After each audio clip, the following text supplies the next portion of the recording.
You're listening to the Daily Mishnah Podcast with Benedict.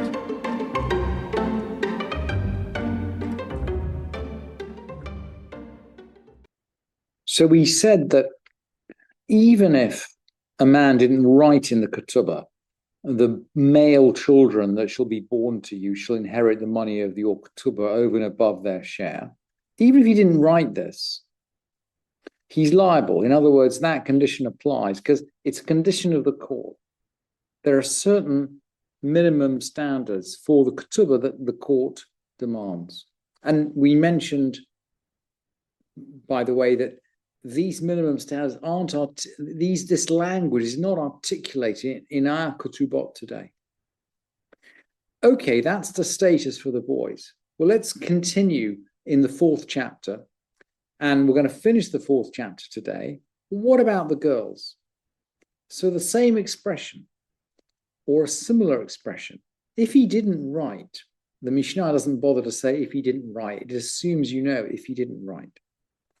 Banan the kavan, di yehvian leich binai, the female children that you will have from me, inin yehavan beveiti yapvan, umit zanan min mechasai, adi yitnasavna liguvrin. The female children that you'll have from me, the girls, will dwell in my house and be maintained out of my estate, and out of my possessions, until they're married to men. So in other words, and we've learned this, we touched on this halacha before, the boys inherit the ketubah, the girls actually live in the house and are maintained out of the possessions until they get married. And even if he doesn't write this in the ketubah, chayav, shehu tanai beit din, he's liable because this is a condition laid down by the court. And we've seen this halacha articulated in Bava Batra. The boys inherit and the girls are maintained. Now there is a twist. Let's look at the Bartanura. Ad deyit nasabna, until they're maintained. We learn until they're married. And the Bartanura makes clear until they're betrothed. But if they become adults, even if they're not betrothed, Ein lahem mezonot, they have no maintenance. Dekai malan or geret, ein la mezonot. We hold that an adult woman, that's a woman over the age of 12 and a half, has no maintenance. So there is a twist. The boys get the inheritance. The girls, well, they've got to get married by the age of 12 and a half, because otherwise they're actually out on their own.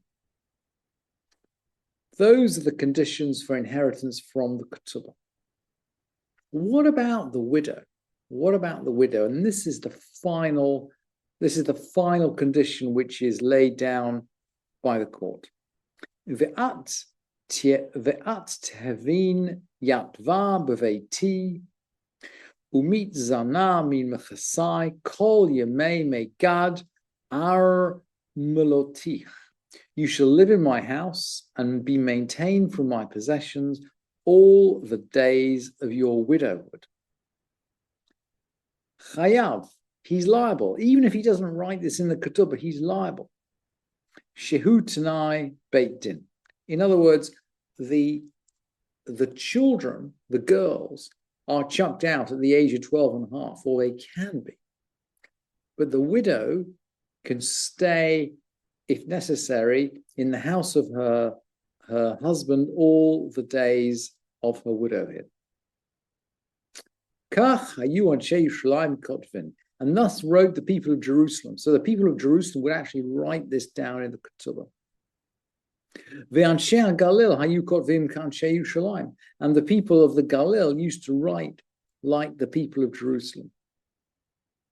And there's a but. There's always a but in the Mishnah. Uvi Yehuda hayu kotvim. In Judea, they used to write something different. Ad sheyirtzu hayorshim liten la ktubata, until the heirs wish to pay her ketubah.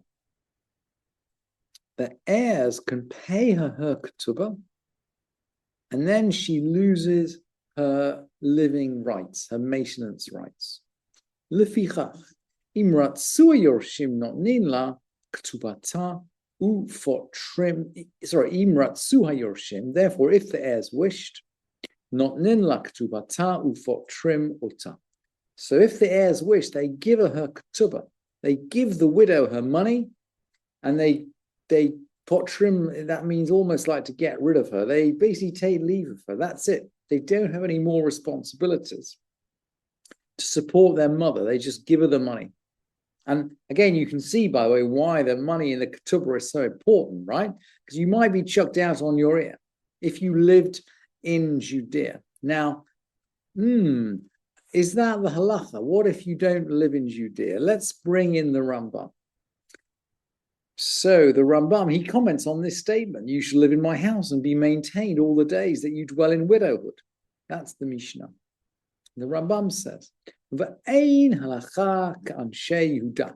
The halacha is not like the people of Judah, i.e., the heirs cannot chuck out the widow. Ela kol zman she'eina tova ketubata b'beit din v'lo tinaseh tidor b'veit she'haita darabah im ba'ala. As long as she doesn't claim her ketubah in court. So in other words, she had to get chucked out. She has to go to court and claim the money.